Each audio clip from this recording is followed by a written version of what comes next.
Ses voies sont insondables, n'est-ce pas? Merveilleux Seigneur, qu'il est doux de lui faire confiance. Je suis sûr que vous avez passé des moments merveilleux ce soir. En ouvrant la porte là, il y a quelques instants, d'entendre Sir Gertie chanter ce vieux cantique.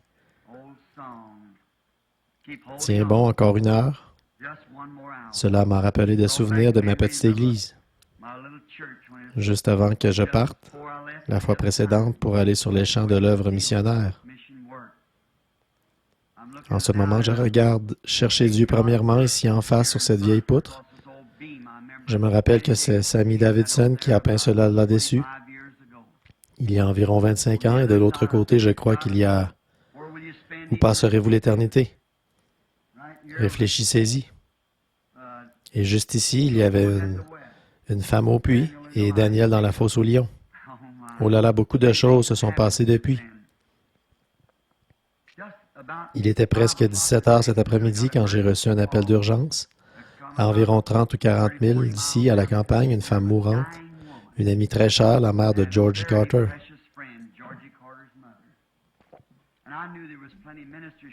Je savais qu'il y aurait beaucoup de ministres ici capables d'assurer la relève jusqu'à ce que je sois revenu. Edith aussi est très mal en point. Et pendant que nous étions là, le Seigneur Dieu est entré en scène. Sœur Carter est loin d'être mourante. Donc nous sommes reconnaissants de cela. Et maintenant, c'est bientôt l'heure du service de communion. Je pense qu'il compte faire cela vers la minuit. À quelle heure as-tu prévu de la donner? Franaville dit n'importe quand à partir de maintenant, n'importe quand après 23h30. N'importe quand, dès que nous... Combien vont prendre la communion ce soir? Faites voir vos mains. C'est merveilleux. Très bien, je veux juste te dire un mot ou deux. Je vais peut-être poser ma montre ici pour environ 10 ou 15 minutes et nous commencerons la communion. Maintenant, l'aimez-vous? Amen. Et je sais que vous avez passé des moments merveilleux, n'est-ce pas? Tiens, mais c'est frère Thomas Kidd et sœur Kidd qui sont là, qui ont fait tout le trajet depuis l'Ohio. Je suppose qu'on les a déjà fait monter ici. Oh, c'est très bien. J'espère que c'est enregistré et que j'obtiendrai la bande. Vous savez, ils n'abandonnent pas. Ils sont à quelques jours d'avoir 100 ans, mais c'est ce qui fait que je garde courage, c'est de voir des gens comme eux. Pensez-y. Je suis un vieil homme et même avant que je sois né, ils prêchaient l'Évangile. Et alors, me voici un vieil homme et eux, s'ils ne peuvent pas aller quelque part faire entendre leur voix, ils partent avec un magnétophone et vont d'hôpital en hôpital, de maison en maison, prêcher l'Évangile. C'est formidable. Amen. Je me réjouis à cause d'eux et de tous ceux qui ont eu part aux réunions ici.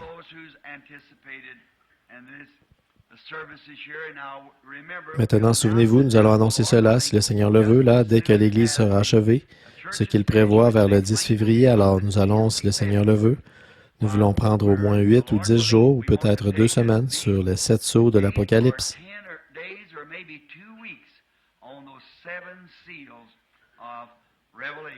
Nous enverrons d'ici des cartes à nos visiteurs d'un peu partout pour les informer bien à l'avance, et alors, s'ils décident de venir, eh bien, cela nous fera vraiment plaisir de vous accueillir.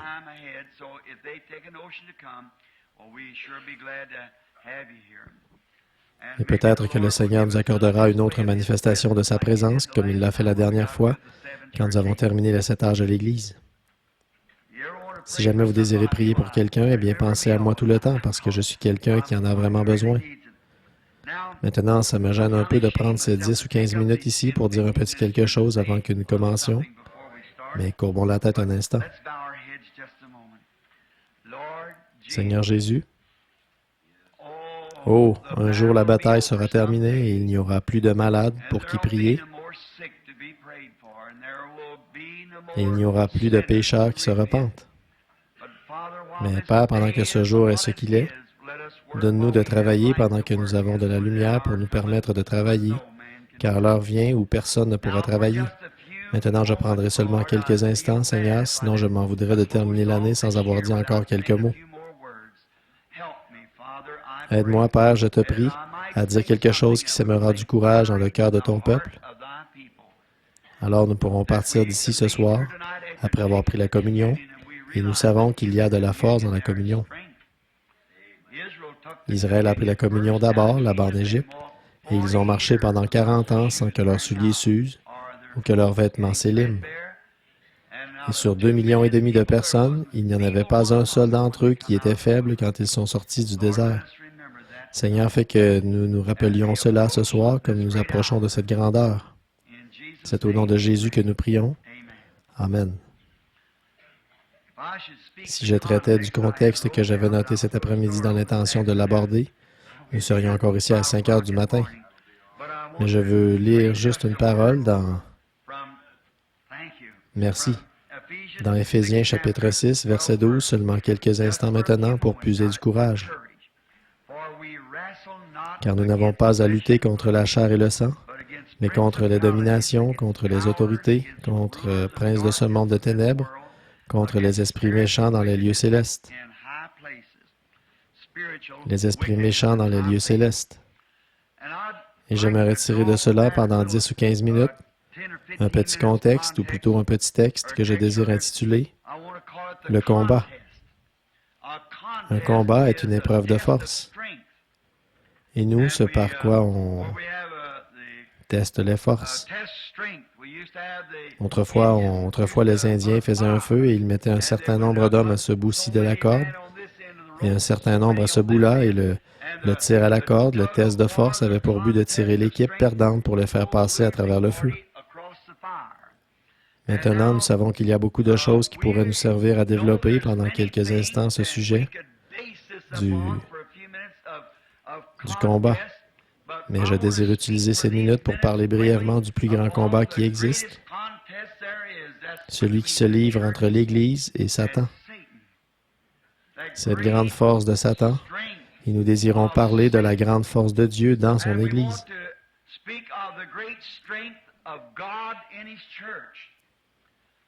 Maintenant, ce grand combat se poursuit depuis bien des années. Il a commencé au ciel, d'où Satan a été précipité sur la terre et est alors devenu ennemi du peuple de Dieu.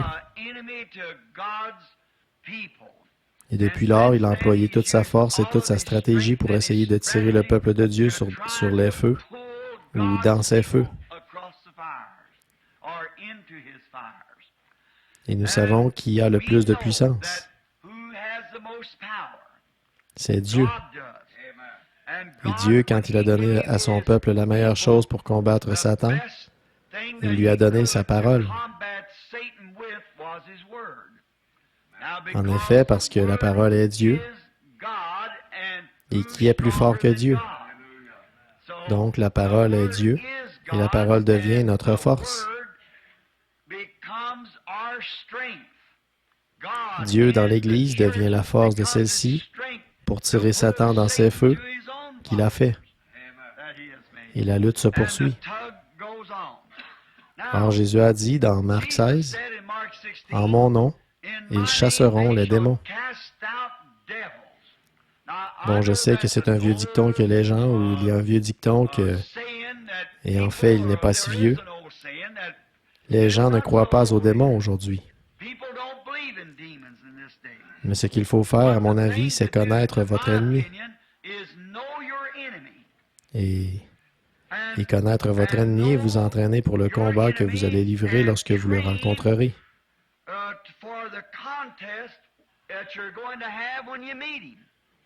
Parce que vous allez le rencontrer. Et le connaître son point fort, ensuite vous entraîner pour le combat qui se livrera lorsque vous le rencontrerez. Car une chose est sûre, vous allez le rencontrer. Donc, entraînez-vous pour ce combat. Maintenant, s'entraîner au combat, c'est comme ce que fait un boxeur. Son ennemi qu'il va affronter là-bas dans un combat, un match, un très bon boxeur d'habitude, il connaît et il étudie son adversaire. Il étudie ses frappes, sait d'où il décoche ses coups. S'il se penche en avant, s'il reste en arrière, s'il se bat de la main droite ou de la main gauche. Il étudie tout ça. Et si c'est un bon boxeur intelligent, il va se trouver un partenaire d'entraînement qui se bat exactement comme son adversaire, car il connaîtra alors tous ses coups lorsqu'il arrivera là-bas. Je trouve que ça, c'est une très bonne chose à faire pour le chrétien. C'est vrai. Et maintenant, si vous voulez commencer à vous entraîner, commencez par Jean 3,16, la règle d'or. Commencez tout de suite avec cela, ce qui vous fera entrer sur le ring. Ensuite, entraînez-vous pour les coups qui mettent KO, parce que vous devrez les utiliser. Ça, tout le monde le sait. Vous devez vous entraîner à frapper votre ennemi. Et Dieu utilise toujours sa parole. Nous devons nous rappeler que Dieu utilise sa parole pour vaincre son ennemi. Si Dieu avait pu envisager ou donner à son peuple quelque chose de mieux avec quoi vaincre l'ennemi, il l'aurait fait. Donc, comme je l'ai toujours dit, quand Dieu prend une décision, c'est la meilleure qui soit. Il n'a jamais besoin de modifier ses décisions. Alors, la première décision, ce que Dieu a donné à son peuple dans le Jardin d'Éden, comme moyen de combattre l'ennemi, c'était sa parole. Ils étaient fortifiés par sa parole. Alors, l'ennemi va étudier notre stratégie par la parole. Et Satan, donc, a étudié tout cela si parfaitement que, lorsqu'il est venu à Ève, il avait la meilleure stratégie qu'il pouvait utiliser sur elle. C'était de raisonner avec la parole. Or, vous ne devez jamais raisonner avec la parole de Dieu. Croyez-la, c'est tout. Ne cherchez pas à l'expliquer. Ne cherchez pas à la comprendre. En effet, vous ne pouvez pas comprendre Dieu. Et alors, Dieu est la parole, et elle est faite pour être crue. C'est tout. Et c'est là notre force, d'accepter simplement la parole. Et tout le monde sait qu'une semence dans la bonne sorte de terre produira selon son espèce. Nous recevons simplement la parole. Et voilà qu'Ève s'est arrêtée pour raisonner lorsqu'elle lui a cité la parole. Dieu a dit, vous ne devez pas en manger, car le jour où vous en mangerez, ce jour-là, nous mourrons. Et Satan ne lui a pas donné tort. Il a dit, certainement, c'est vrai. Mais il a dit, tu vois, vous avez besoin de lumière nouvelle. Quelque chose d'un peu différent de ce que Dieu avait dit. Et si vous faites cela, vous serez un peu plus intelligent. Vos yeux s'ouvriront. Mais elle a dit, eh bien, Dieu a dit que nous mourrions. Il a dit, oh, certainement que, voyez, voilà juste ce petit bout-là. Certainement que vous ne mourrez point. Mais Dieu a dit que vous mourriez, un point c'est tout. Et voilà ce qui a causé la cassure de ce grand tir à la corde et qui a précipité toute la race humaine dans la mort. C'est parce qu'Ève a écouté un raisonnement qui s'opposait à la parole de Dieu.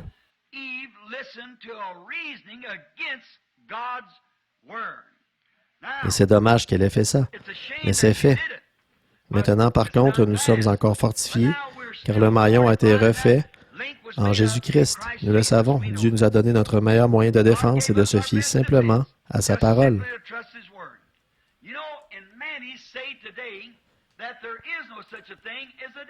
Vous savez, eh bien, des gens aujourd'hui disent que le diable n'existe pas. Ils croient que ce n'est qu'une pensée, tout simplement. C'est ce qu'ils croient. Et il y a des gens qui croient que le Saint-Esprit est une bonne pensée et que le diable est une mauvaise pensée. Mais si vous remarquez, quand la Bible parle du Saint-Esprit, il a dit, quand il sera venu, lui, le Saint-Esprit. Et lui est un pronom personnel. Voyez? Donc lui, il est une personne. Et le diable est une personne. Et les démons sont des personnes. Oui, ce sont des démons et ils se présentent de bien des manières. Mais on pense que ça, c'est une conception vieillotte. Un homme discutait avec moi, ici, il y a quelques semaines, il disait, vous savez ce que vous faites? Vous disposez simplement l'esprit des gens à penser une certaine chose quand vous leur dites cette chose-là. C'est simplement un changement de pensée. J'ai eu à faire face à la même chose en Inde une fois, les saints hommes de là-bas, où nous avons eu, je crois, l'assistance la plus nombreuse à laquelle j'ai jamais prêché lors d'une seule réunion. 1 demi-million de personnes. Et j'ai capté cela par le discernement de l'esprit.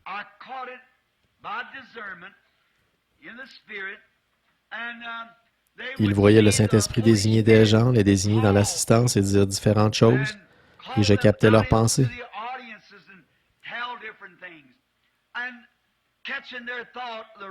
Les Rajas et les saints hommes, ils disaient, ils lisent dans leurs pensées. Alors, au bout de quelques instants, environ 5 ou 6 personnes étaient passées dans la ligne de prière, et un aveugle est venu. Il était complètement aveugle. Ses yeux étaient aussi blancs que ma chemise. Et j'ai dit, maintenant, voici un aveugle. Tout le monde peut voir qu'il est aveugle. Et j'ai dit, si je pouvais l'aider, je le ferais, mais le seul moyen pour moi de le faire, ce serait par un don, peut-être en signalant quelque chose qu'il a fait, ce qui donnerait à penser que, si Dieu sait ce qu'il a fait, il sait certainement ce qu'il va faire.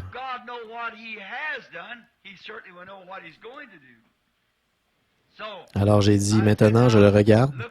J'ai dit, c'est un adorateur du soleil. Il est aveugle depuis 20 ans. Et lorsque l'interprète le lui a dit, c'était exact. J'ai dit, c'est un homme marié, sa femme est plutôt petite et il a 2 fils, l'un d'environ 7 ans et l'autre de 9 ans. C'était tout à fait exact. J'ai dit leur nom, comment ils s'appelaient. Puis de l'assistance de l'enceinte où se trouvaient les gens, c'est venu comme une vague. C'est mental, c'est quelque chose comme de la lecture télépathique de pensée. Alors j'ai pensé, Seigneur, si tu veux bien me venir en aide, j'ai besoin de ton aide, Seigneur. Ces gens essaient d'assimiler cela à de la télépathie. Ce n'en est pas et tu le sais, Seigneur. Pourtant, je leur avais donné le passage de l'Écriture, celui où Jésus a dit qu'il ne faisait rien sans que le Père le lui ait d'abord montré. Puis, en me retournant pour regarder cet homme de nouveau, je l'ai vu juste au-dessus, là, en vision. Il avait d'aussi bons yeux que les miens. Je me suis dit, c'est maintenant le moment. J'ai dit, cet homme est un adorateur du soleil. Voilà. Et il est devenu aveugle. Et j'ai dit, maintenant, là, il y a les prêtres mahométans, il y a les prêtres des Sikhs, des Jains et des différents types de religions, de Bouddha. Et cet homme désire recouvrer la vue. Or, vous direz qu'il adorait la création au lieu du Créateur. Je le crois aussi. Mais nous voici ici ce soir. J'ai dit, et aujourd'hui, on m'a reçu dans le temple des Jains, où 17 religions étaient présentes pour m'interroger, et toutes, elles sont contre Christ. Toutes. Et j'ai dit, alors, et bon nombre d'entre vous, messieurs, vous y étiez. Maintenant, si Christ, c'est une fausseté, alors cet homme désire être dans le vrai, et certainement que le Dieu de la création qui a fait le monde sera le seul à pouvoir lui rendre la vue. Cela va de soi. Et j'ai dit maintenant, si n'importe lequel d'entre vous, le mahométisme étant la religion principale ici, si le prêtre mahométan vient lui rendre la vue, alors je me ferai disciple du mahométisme. Ou si le prêtre bouddhiste vient lui rendre la vue, mais que le Dieu qui l'a créé, le Dieu, il y a quelque part quelqu'un qui est Dieu, forcément, puisqu'on ne peut pas avoir une création sans qu'il y ait un créateur. Il faudra un créateur pour créer la vue dans ses yeux. Voilà 20 ans qu'il est aveugle pour avoir regardé le soleil. Il pensait qu'il irait au ciel s'il le faisait. Cet homme a fait cela par ignorance. J'ai dit, qu'est-ce que vous, les prêtres bouddhistes, vous feriez? Vous changeriez seulement sa façon de penser. Vous diriez qu'il a eu tort. Eux, ils adorent leurs ancêtres morts. Et j'ai dit, bon, vous seriez d'avis vous diriez qu'il a eu tort, mais qu'est-ce que vous feriez? Vous changeriez sa façon de penser. Et j'ai dit, qu'est-ce que les Mahométans feraient? Ils changeraient sa façon de penser. Les Sikhs, les Jains et ainsi de suite, ils changent la façon de penser des gens. J'ai dit, nous avons la même chose aux États-Unis. Tous les méthodistes veulent amener tous les baptistes à devenir méthodistes et les pentecôtistes veulent faire de tous les méthodistes des pentecôtistes. C'est un changement de pensée. Mais ce n'est pas de ça que nous parlons. Nous parlons de Dieu, le Créateur. Et j'ai dit sûrement que le Créateur parlera.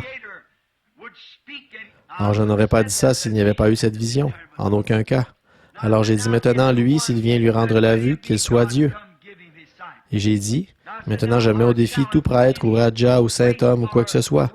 Venez lui rendre la vue et j'adopterai votre philosophie. Vous aurez fait un converti. C'était le groupe de gens le plus silencieux que j'ai jamais entendu. Voyez, personne n'a bougé. J'ai dit, pourquoi êtes-vous si silencieux? J'ai dit, la raison pour laquelle vous l'êtes, c'est parce que vous ne pouvez pas le faire, et moi non plus, je ne peux pas. Mais le Dieu du ciel qui a ressuscité son Fils Jésus-Christ, dont nous sommes le serviteur, vient de me montrer en vision que cet homme va recouvrer la vue. Voyez? J'ai dit, maintenant, s'il n'en est pas ainsi, alors faites-moi expulser de l'Inde.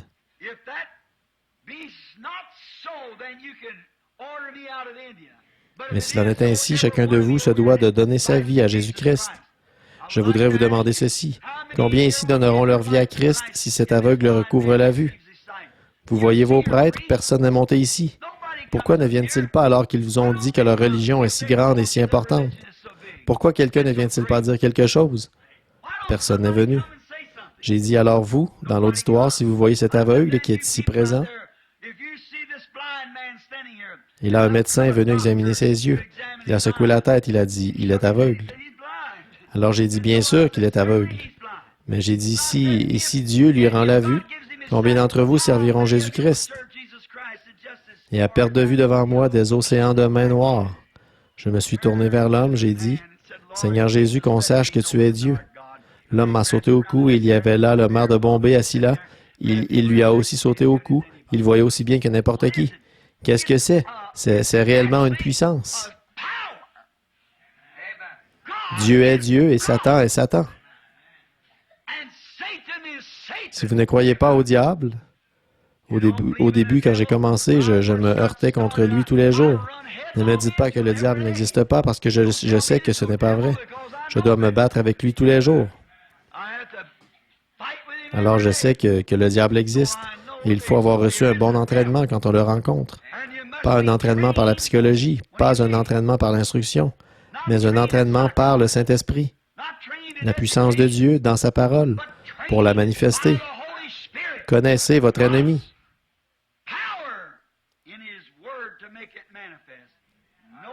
Oh, qu'il est cruel! Comme j'aimerais rester là en ce moment et insister là-dessus, parcourir la Bible pour vous montrer tout au long l'homme qui s'est trouvé face à face avec lui. Comment, dans le combat contre l'ennemi, ils se sont fortifiés par la parole de Dieu. Noé a vécu cette expérience. Il savait que Dieu lui avait dit qu'il allait pleuvoir.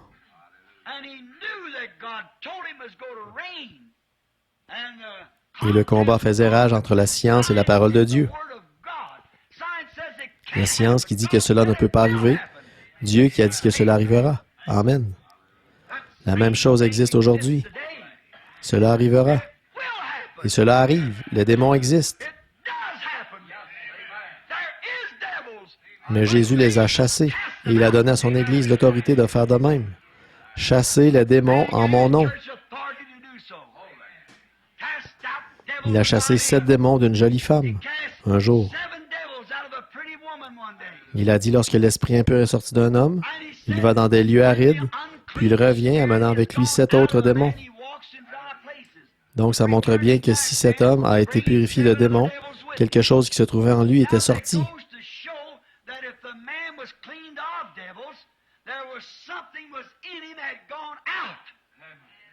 Un démon était sorti.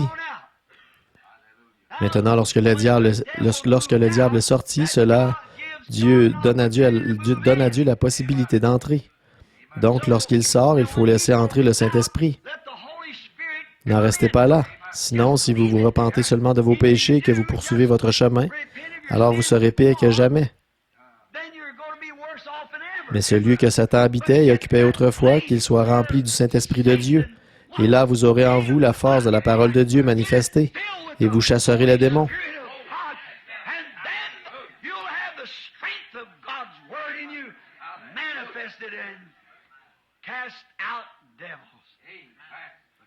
Le combat se poursuit. La lumière du soir brille. Le Saint-Esprit de Dieu est présent. Et maintenant, dans environ 3 minutes, ce sera le moment où les sifflets vont retentir. Il sera minuit.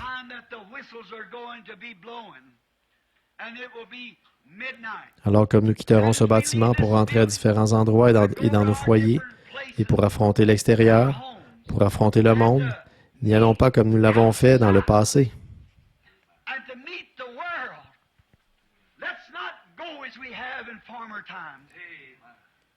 Allons-y avec la puissance de sa résurrection. Allons-y au nom de Jésus-Christ, en dressant bien haut la bannière et avec la foi dans sa parole, pour pouvoir manier l'épée à 2 tranchants, en prenant le bouclier et l'armure complète de Dieu pour affronter l'ennemi.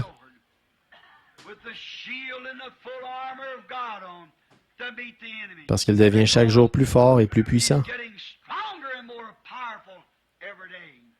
Alors que l'ennemi vient comme un fleuve, l'Esprit de Dieu lève un étendard contre lui. Si nous sommes arrivés à la fin de ces choses et si c'est avec nous que les mystères de Dieu ont été menés à terme, alors nous cherchons plus de force, une force pour l'enlèvement, pour affronter une force plus terrible, ce qui enlèvera l'Église et l'emportera dans la gloire. Il faut absolument que nous ayons ça.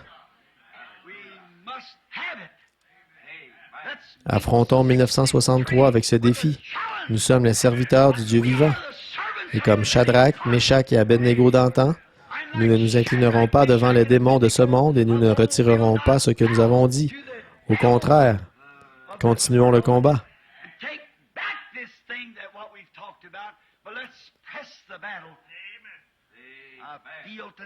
Je ressens ce soir, pendant que nous tendons l'oreille pour entendre ces sifflets, un peu ce que David a ressenti cette nuit chaude et redoutable où il s'est étendu là-bas, sous les buissons de mûrier, alors que l'ennemi était en éveil. Quelle heure cela a dû être pour David? Quel moment pour lui étendu là? Il ne savait pas de quel côté se tourner. Il ne savait pas quoi faire, parce qu'il savait qu'ils étaient plus nombreux que lui. Mais tout à coup, il a entendu un bruit de vent qui soufflait dans les cimes des buissons. Il a su que Dieu marchait devant lui, et il est allé au combat. C'est un peu ce que je ressens ce soir, après le message d'hier soir. Je me trouve à l'heure la plus sombre à laquelle j'ai jamais fait face de toute ma vie. Je me sens comme Ésaïe au temple après avoir vu ses anges. Je suis un homme dont les lèvres sont impures, et j'habite au milieu d'un peuple dont les lèvres sont impures. Mais écoutez, je dois affronter cela d'une façon ou d'une autre. Seulement, j'attends d'entendre passer ce souffle dans les buissons de mûrier, afin d'aller affronter l'ennemi, où qu'il soit. Que Dieu nous aide à le faire. Maintenant, je crois qu'il est minuit moins une, et 1962 avec tout son passé. Laissons-le être du passé.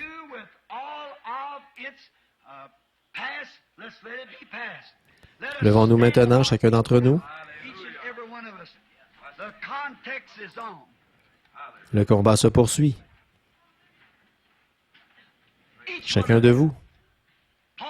Paul a dit, oubliant les choses qui sont du passé, toutes nos erreurs de l'année dernière, je cours vers le but de la vocation céleste. Toutes les erreurs que j'ai faites pendant ces années passées, pardonnez-les-moi. Ô Dieu, pardonne-moi. Église, pardonnez-moi. Et le ministère que j'ai l'impression de ne pas avoir rempli convenablement, ô Dieu, pardonne-moi cela. Église, pardonnez-moi mes erreurs. Et je courrai vers le but de la vocation céleste en Jésus-Christ. Ce que demain nous réserve, je n'en sais rien, mais je sais qui tient 1963 dans sa main. Maintenant, levons nos mains vers Dieu et prions chacun à notre façon en faisant nos confessions et en demandant à Dieu de nous aider pendant l'année qui vient.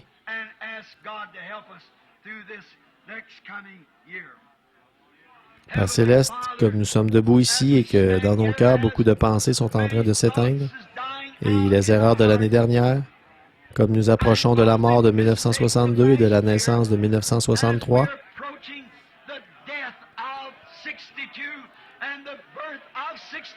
ô Dieu, fais que nous ayons gravi un échelon de plus sur l'échelle, afin que nous puissions alors voir Jésus et son programme. Que tous ceux qui sont ici, Seigneur, en prière, pendant que la vieille année s'éteint et que la nouvelle naissance de cette nouvelle année arrive, puissent le péché et l'incrédulité du vieil homme s'éteindre dans nos cœurs. Et la nouvelle naissance y entrer avec l'année 1963, comme un vent impétueux qui remplira nos êtres et fera de nous de nouvelles créatures en Christ.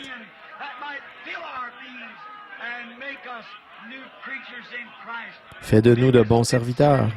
Pardonne notre passé. Bénis notre avenir. Guide-nous, ô Seigneur Dieu, par ta main puissante, Jéhovah.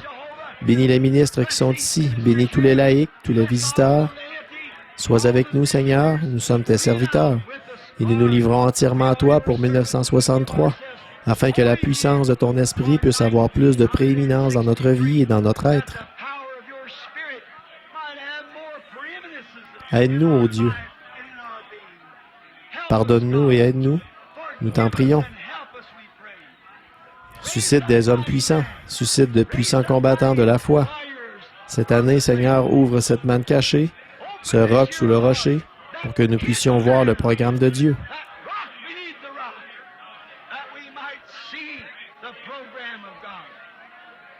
Coiffe la pyramide de notre vie, Seigneur. Place la pierre de fête, Jésus-Christ, sur chacun de nous, sans exception. Que ces grandes et magnifiques saintes bénédictions soient sur nous tous. Que le feu du Saint-Esprit vienne sur nous. Que la puissance de la résurrection soit manifestée.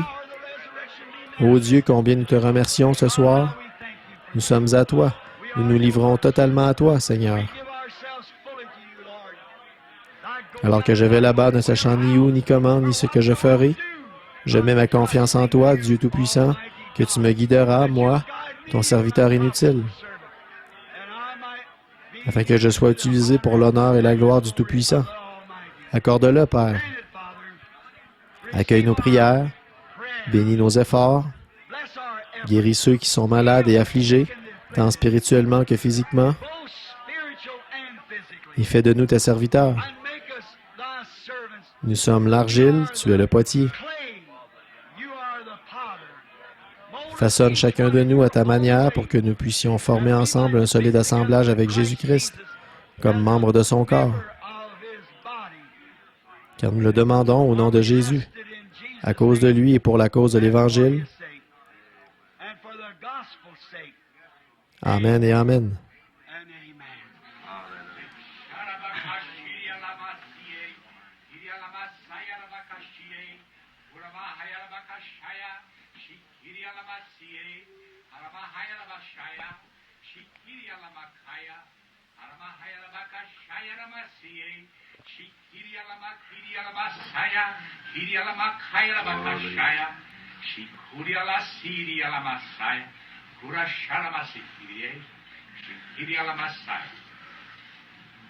My people, I would say unto thee that I am the one and only God, and beside me there is none other.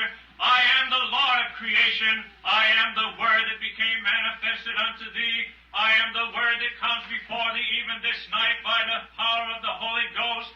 Did I not say that I would come in like manner? Have I not fulfilled my word, every dot and every line? O my people, I say unto thee, look up, for thy redemption draweth nigh, and it is even at the gates.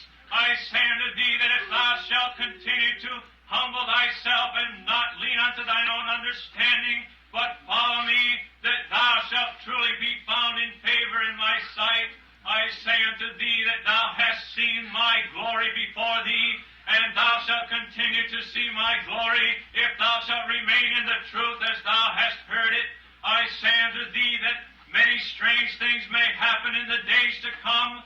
May thy word be established in thy hearts. May it be written in thy life, that thou shalt not turn to the right nor to the left, but keep thine eyes singled unto me, for I am a jealous God, and the days are coming to an end, when all truth shall be revealed unto thee, and thou shalt stand alone, and yet thou shalt yet be together. And I say unto thee that none shall go away, none shall be left desolate, none shall be left without a guide, none shall be left without truth, none shall be left without comfort, none shall be left without their God, for I am thy God, and I am in thy midst. I see my people, I have heard their afflictions, I hear their cries unto me, and I shall deliver thee, even as I delivered my people of old out of Egypt. I shall deliver thee, even as I have come in the fullness of my presence, even as I have come in great power and in revelation. I shall be with thee. Stand fast and move not. Thus saith the Lord.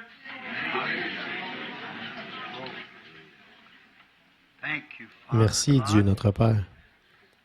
Nous te remercions pour cette exhortation du Nouvel An qui nous fait repartir avec l'espérance et la consolation de savoir ceci, grâce à ces paroles adressées à ces hommes qui n'étaient pas au courant. Le message est vrai et tu nous demandes d'y être fidèles. Nous ferons tout ce que nous pouvons, Seigneur, pour t'être fidèles, à toi et à ta parole. Accueille-nous au nom de celui qui nous a enseigné à tous que nous devons prier comme ceci. Notre Père qui es aux cieux, que ton nom soit sanctifié, que ton règne vienne, que ta volonté soit faite sur la terre comme au ciel. Donne-nous aujourd'hui notre pain quotidien. Pardonne-nous nos offenses, comme nous aussi nous pardonnons à ceux qui nous ont offensés. Ne nous induis pas en tentation, mais délivre-nous du mal. Car c'est à toi qu'appartiennent dans tous les siècles le règne, la puissance et la gloire. Amen. Que le Seigneur vous bénisse et vous garde. Maintenant, ceux qui doivent rentrer chez eux, c'est maintenant 5 minutes après l'heure, c'est 5 minutes en 1963. Alors que Dieu vous bénisse et vous qui désirez rester pour la communion, vous êtes vraiment les bienvenus. Nous serons heureux que vous vous joigniez à nous. Ce n'est pas une communion fermée, c'est pour tous les croyants qui sont en communion avec Christ. Vous êtes les bienvenus si vous voulez rester pour prendre la communion avec nous. Et la raison pour laquelle nous faisons cela, c'est parce que c'est la première chose à faire, car nous nous mettons en route. Et Israël, avant de se mettre en route, ils ont immolé l'agneau et mangé des herbes amères, et ils se sont mis en route.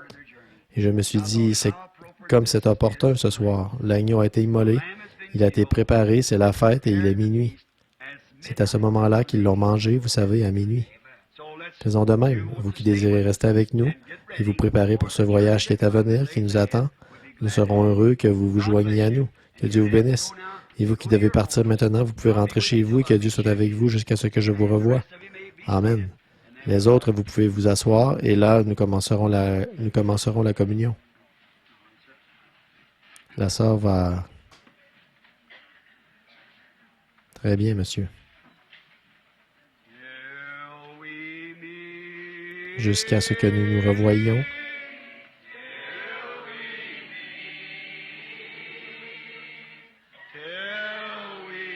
Réunis aux pieds de Jésus. Jusqu'à ce que nous nous revoyions. Jusqu'à ce que nous nous revoyions. Dieu soit avec vous jusqu'à ce jour.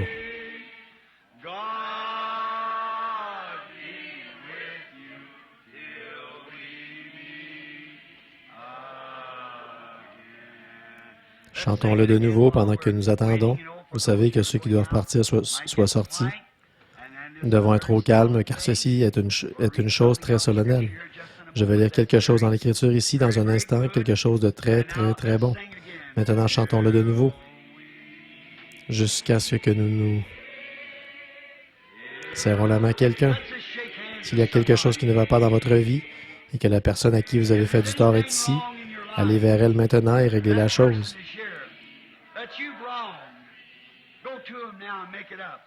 Jusqu'à ce que nous nous revoyions.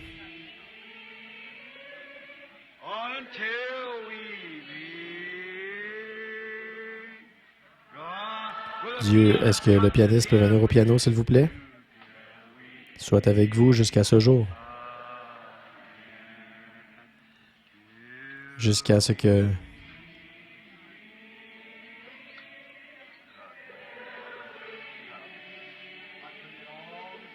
Je remets tout ça entre tes mains, Frère Neville.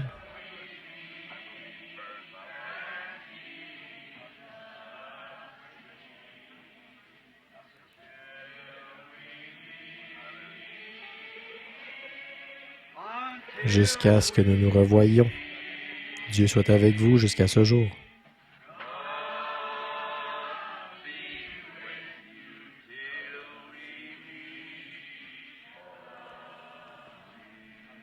Que Dieu vous bénisse, frère.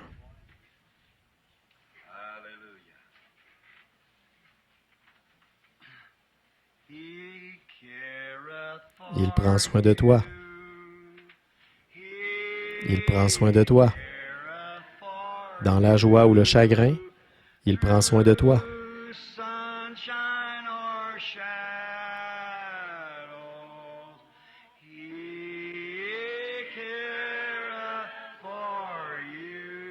Chantons-le de nouveau. Il prend soin de toi. Il prend soin de toi.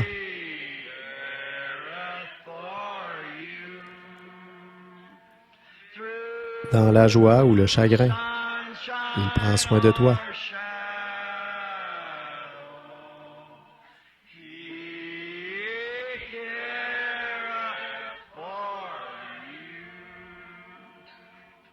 C'est beau, n'est-ce pas? Chantons-le encore pendant que le calme se fait. Il ferme les yeux de toi. Il prend soin de toi.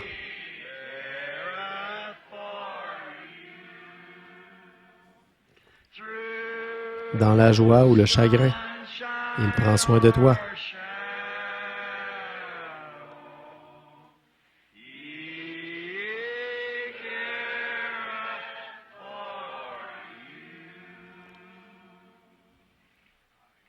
Père Céleste, nous sommes si heureux d'avoir découvert que cela est vrai. Pendant nos heures les plus sombres ou quand le soleil brille, il ne nous délaisse ni ne nous abandonne jamais. Nous sommes si heureux de cela, de ce que notre confiance ne soit fondée sur rien d'autre que sur le sang de Jésus et sur sa justice. Nous ne nous confions pas, Seigneur, dans la gloire de ce monde. Nous ne nous confions, nous n'oserions jamais nous confier dans ses appuis, si agréable soit-il. Nous nous appuyons au contraire entièrement sur le nom de Jésus. Combien nous te remercions, Père. Maintenant, nous sommes sur le point de participer à l'une des ordonnances naturelles, très peu nombreuses, que tu nous as laissées. L'une, c'était le baptême, l'autre, la communion, et la suivante, le lavage des pieds. Ô Dieu, nous y entrons donc de manière solennelle, sachant que cet agneau est l'agneau de la Pâque.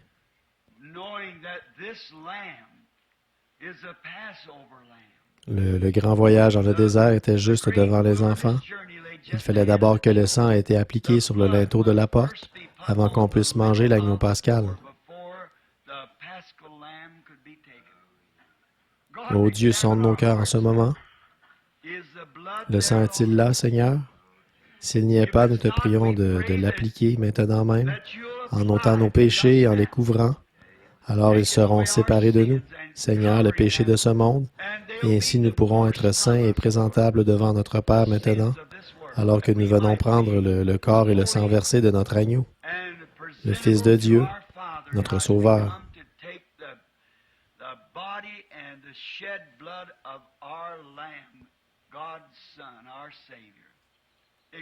Sonde nos cœurs pendant que nous lisons, Père, et fais que nous soyons à toi, car nous le demandons au nom de l'agneau, Jésus-Christ.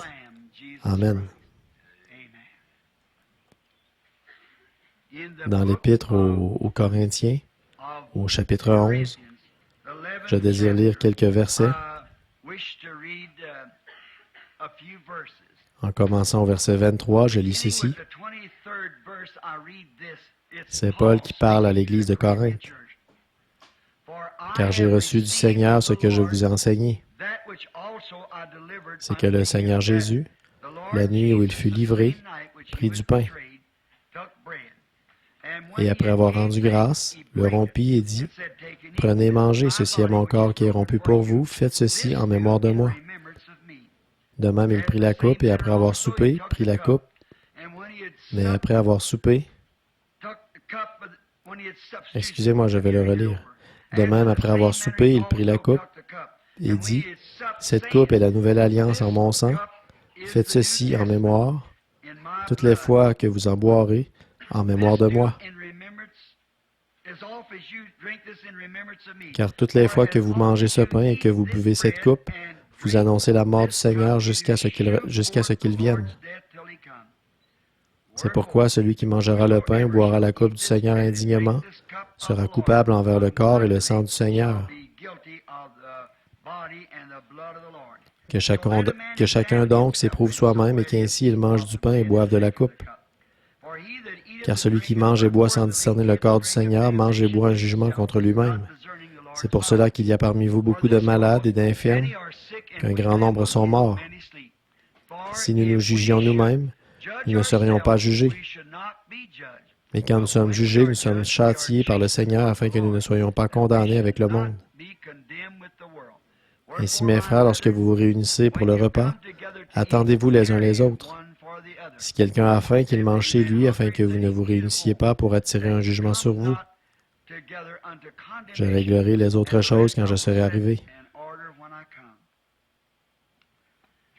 Quand je pense à ceci, ce moment des plus solennels, il est aussi écrit que lorsque cette communion a été donnée pour la première fois, et le lavage des pieds, que nous devrons omettre ce soir parce que nous n'avons pas d'eau.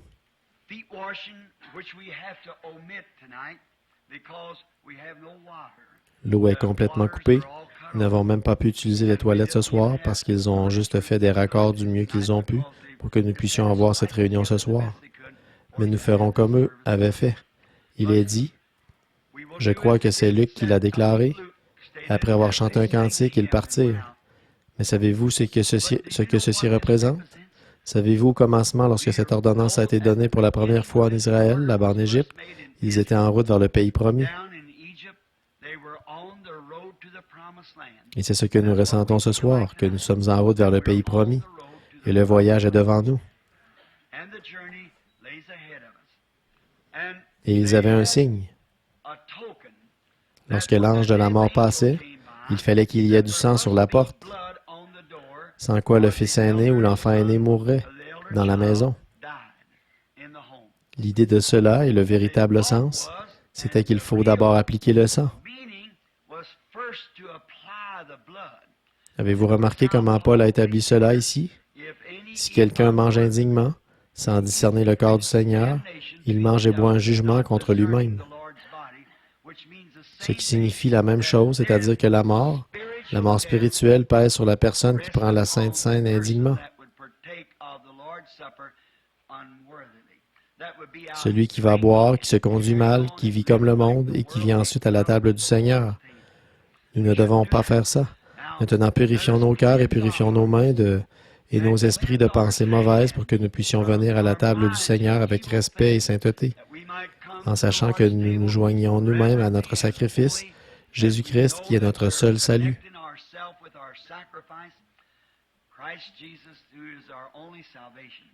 Et maintenant, ce soir, la manière dont nous procédons, c'est que l'un des anciens se tient là, frère Zabel, et je pense, frère Zabel, ce soir, si tu veux bien appeler d'abord les gens qui sont sur l'estrade, pour que ces gens descendent de l'estrade et forment la première ligne ici, s'il te plaît.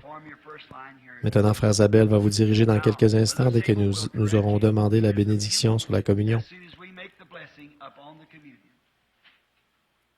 Ce pain cachère, il est fait par des chrétiens.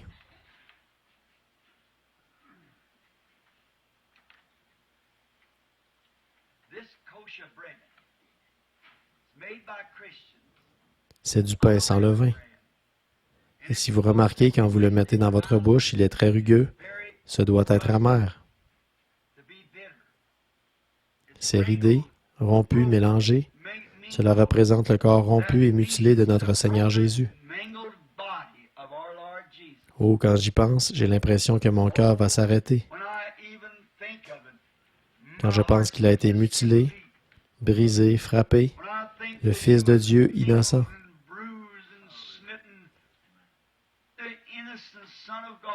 Savez-vous pourquoi il a fait ça?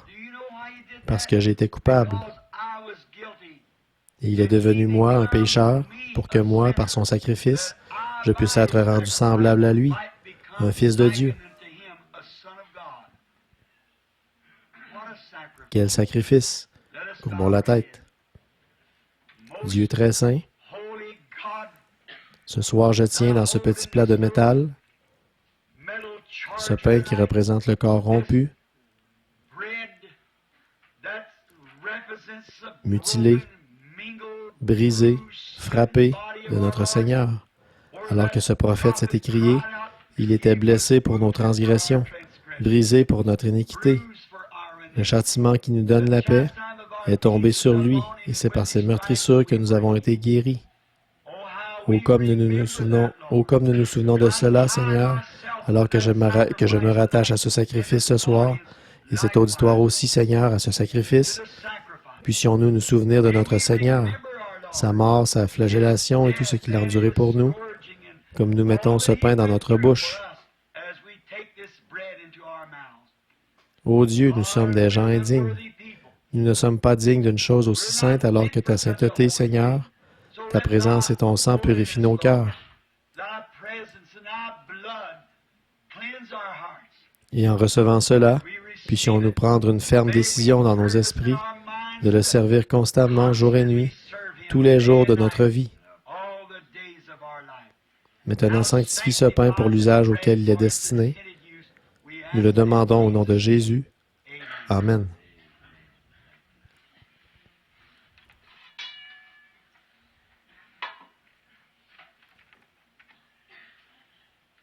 Et je tiens ceci dans mes mains, après environ 33 années de service, pendant lesquelles j'ai servi mon Seigneur et j'ai honte de moi-même.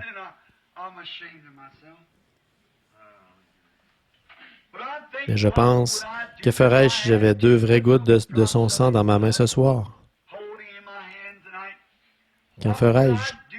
Mais vous savez, j'ai dans mes mains, ce soir, à ses yeux, quelque chose de plus grand, ce qu'il s'est acquis par son sang, son Église.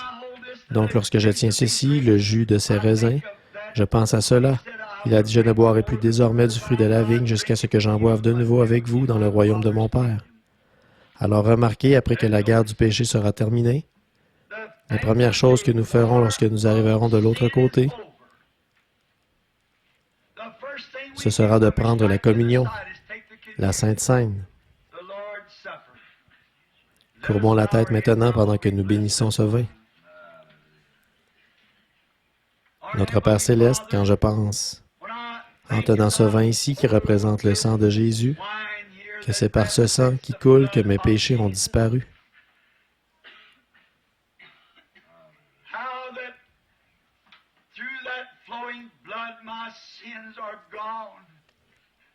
Ils sont mis dans la mer de l'oubli. On ne s'en souviendra plus jamais. Et par ce sang, un garçon qui se mourait un jour, là-bas dans un hôpital, et tu m'as sauvé. Ô Dieu, combien je te remercie, Seigneur. Et puis tu m'as confié la charge par le Saint-Esprit de conduire les gens au calvaire et de leur montrer le chemin de la maison.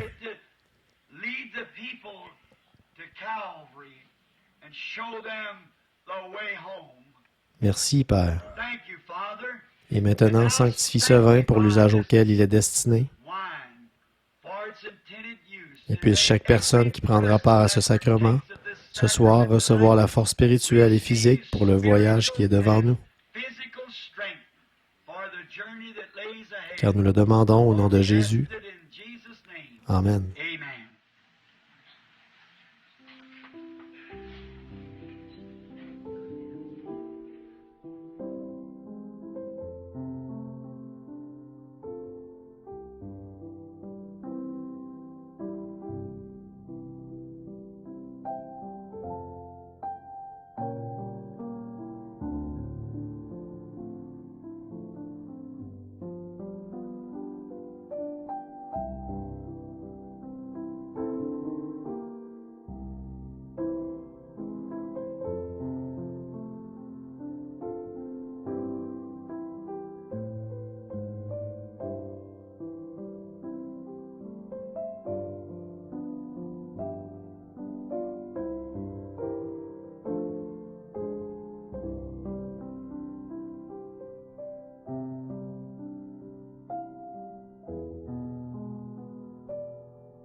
d'être debout ici à regarder les familles qui viennent. Ce sera comme cela un de ces jours, famille par famille, rang par rang, groupe par groupe, un par un. Lorsque nous le rencontrerons, quel moment ce sera? Quand toutes les vies humaines qui ont été sur Terre, qui ont cru en lui, se sont confiées en lui, se rencontreront là-bas ce jour-là. Ce sera merveilleux, n'est-ce pas?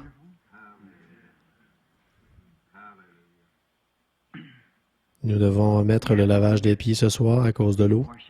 Nous n'avons pas les installations qu'il faut en ce moment. Ce sera bientôt réparé, nous l'espérons.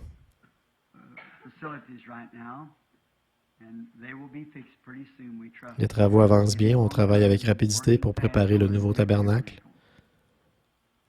Cependant, je trouve qu'il est quand même très opportun d'avoir la communion le premier jour de l'année comme ceci, à cette heure-ci.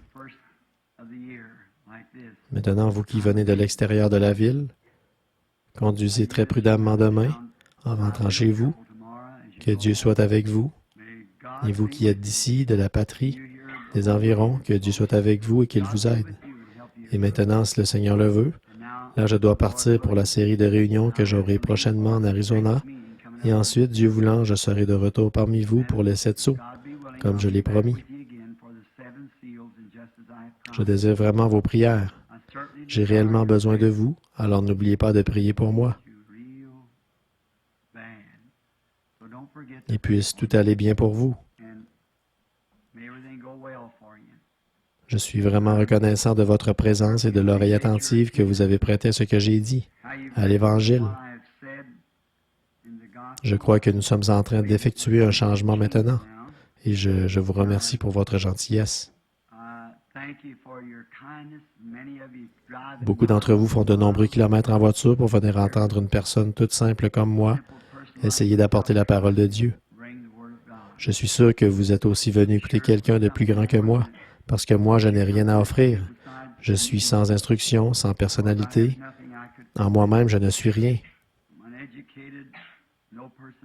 Alors quand je vois des gens qui font des centaines et des centaines de kilomètres en voiture et debout à attendre ici à 2 heures du matin, ce n'était pas pour quelque chose que moi je possède. C'est pour Christ. Je suis si heureux que vous l'aimiez. Et moi aussi, je l'aime. Et ensemble, nous l'aimons. Et parce que nous l'aimons, nous n'aurons jamais à nous séparer. Il se pourrait que nous nous séparions pour un peu de temps ici, alors que le temps passe, mais nous serons de nouveau réunis. Ma seule ambition a été d'essayer de conduire les gens à cet endroit. Et maintenant, pour commencer la nouvelle année, je veux vous dire non pas bonne année, mais je veux vous dire que Dieu vous bénisse. Et s'il le fait, vous aurez alors tout ce dont vous avez besoin pour l'année qui vient. Et j'ai confiance qu'il le fera. Et par sa grâce, nous allons essayer, pendant cette prochaine année, s'il me prête vie, et vous prête vie par sa grâce, j'espère que je serai un meilleur pasteur l'année prochaine que je ne l'ai été cette année. J'espère que je serai un meilleur serviteur pour Christ. Je ferai de grands efforts pour essayer de vivre plus près, plus fidèlement pour apporter le message tel qu'il me le donne. Je vous l'apporterai de mon mieux, je ne retiendrai rien de ce qu'il voudrait que je vous transmette. Je ferai tout ce que je peux, et je sais que c'est aussi votre sentiment. Vous avez ce sentiment, nous désirons tous travailler ensemble maintenant, car les lumières du soir sont vraiment en train de pâlir, et le soleil se couche, il disparaîtra bientôt. La terre est en train de se refroidir, nous le savons, sur le plan spirituel. L'Église est en train de se refroidir et le réveil est terminé. Nous ne savons pas ce qui va arriver ensuite, mais nous ferons confiance à Dieu pour cela, quoi qu'il arrive. Et maintenant, comme parfois Et je veux que vous vous rappeliez que le tabernacle ici a l'un des pasteurs les plus formidables du monde, frère Orman Neville, un homme rempli de piété, un homme bon. Et, en mon absence, frère Neville assure la direction entière, comme si j'étais là. Les administrateurs, les diacres et tout doivent demeurer dans leurs fonctions comme ils le font. Et ceci est notre quartier général. C'est ici que nous sommes installés, ici même. Billy Paul ne sera pas avec moi là-bas, sauf pour la série de réunions. Il reviendra ici. Les affaires et tout continuent quand même à être gérées d'ici. Si je vais là-bas, cela ne signifie pas que je vous quitte. Je pars, vous comprenez, simplement par suite d'une vision. Je ne sais pas ce que cela signifie. J'ai confiance et je crois vraiment que ce sera pour l'avancement de toute l'Église. Et je sais que si nous suivons les directives du Seigneur, ce sera préférable pour nous tous. C'est tout ce que nous savons faire. Ce n'est pas facile pour moi. Je me souviens qu'une fois, dans le passé, j'ai dû m'éloigner de l'Église. Quelques-uns des vieux de la vieille, là, vous vous en souvenez. Je n'y arrivais pas. J'aime les gens. Quand j'étais un petit garçon, on ne m'aimait pas. Personne ne se souciait de moi quand j'étais gamin. Et moi, quand je trouvais quelqu'un qui m'aimait, je me disais que je mourrais volontiers pour lui. Et donc, parce que quelqu'un vous aime, quelqu'un se soucie. Une fois, je grimpais sur un poteau et mon crochet s'est détaché. Un vieux poteau de cèdre, le nœud était tout en haut, et je l'ai heurté avec mon éperon. J'ai fait un tour sur moi-même et je suis tombé d'environ 4 ou 5 mètres, et je me suis accroché à l'aide de mes bras. Une dame a crié, elle se tapotait comme cela. J'ai toujours aimé cette dame, elle s'est souciée. Elle était quelqu'un qui s'était soucié, et je me disais toujours que quelqu'un qui se soucie de moi, je l'aime. Il y a quelque temps, j'étais en ville, je pensais aux jours d'autrefois, et à ce que Dieu a fait pour moi, et je l'apprécie réellement. Et je vous remercie pour votre amour et pour votre fraternité. Jamais je ne chercherai à vous conduire dans une mauvaise direction. Ce sera toujours dans la bonne voie, pour autant que je sache. Et vous m'en êtes témoin, je n'ai jamais rien dit au sujet de moi-même. Cela a toujours été Jésus-Christ. Voyez, j'ai essayé de demeurer dans sa parole aussi étroitement que je le pouvais pour vous conduire et vous guider vers cet endroit. Et je vous remets maintenant entre les mains de Frère Neville, d'abord entre les mains de Dieu, et ensuite aux bons soins de Frère Neville, afin qu'il soit le berger de l'Église et qu'il veille sur l'héritage, jusqu'à ce que je puisse faire cette série de réunions et revenir vers vous. Confiant qu'à ce moment-là, je pourrai vous apporter une grande révélation de la part de Dieu, qui réjouira chaque cœur et glorifiera l'Église de Dieu. Nous avons l'habitude de prendre la communion. Je ne veux pas en dire plus long, vous savez ce que je ressens. Et je pense que le cantique que nous devrions chanter maintenant, c'est « Ma foi regarde à toi, toi, agneau du calvaire ». Et pendant que nous nous levons pour le chanter, serrons-nous la main les uns les autres et disons « Que Dieu vous bénisse ».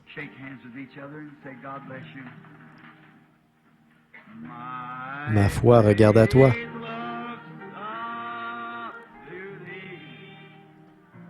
Dieu vous bénisse, mon frère. Que Dieu vous bénisse, sœur. Que Dieu vous bénisse, sœur. Que Dieu vous bénisse, frère.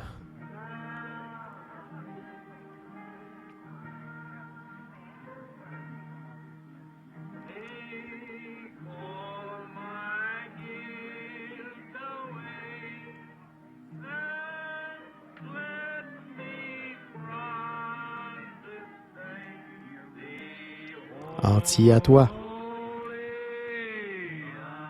Maintenant, levons les mains vers lui. Ma foi regarde à toi. Toi, agneau du calvaire. Sauveur divin.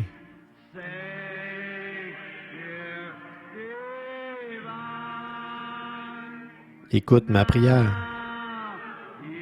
Efface toute ma culpabilité. Que je sois dès ce jour entier à toi.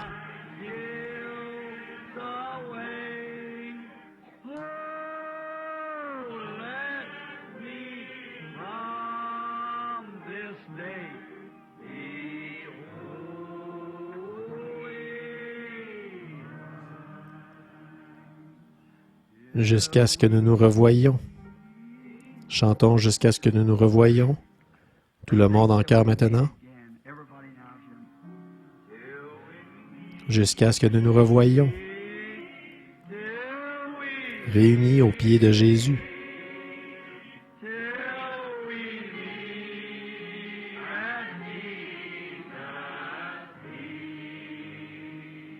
Jusqu'à ce que nous nous revoyions.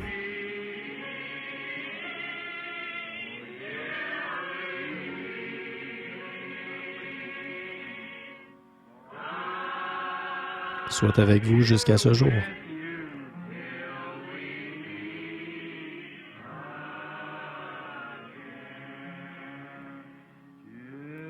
Jusqu'à ce que nous nous revoyions, réunis aux pieds de Jésus.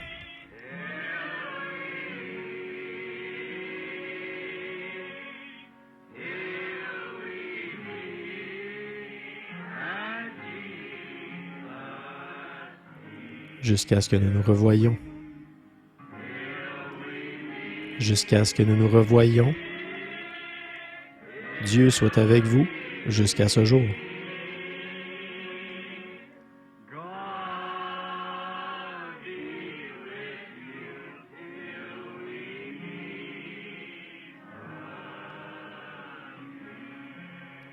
Maintenant, courbons la tête. Frère Neville, si tu veux bien terminer la réunion par la prière. Que Dieu vous bénisse.